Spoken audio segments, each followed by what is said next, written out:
Hi, I'm Sia. Gusto kong magka-abs, makatakbo ng half marathon at makaipon ng emergency fund. After ko mag-devotion and mag-morning prayer, dumiretso na ako mag-workout kasi nararamdaman ko na yung pagod. Inunahan ko na bago pa isipin ng katawan ko ngayon ko mag-workout. Sinama ko lang si Bambam sa baba para kunin kay Papa yung food namin.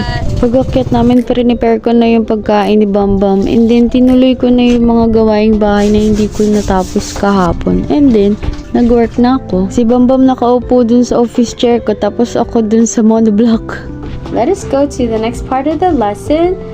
Ganito lang siya buong araw talaga kasi nga hindi ko siya nailaboy ng malayo.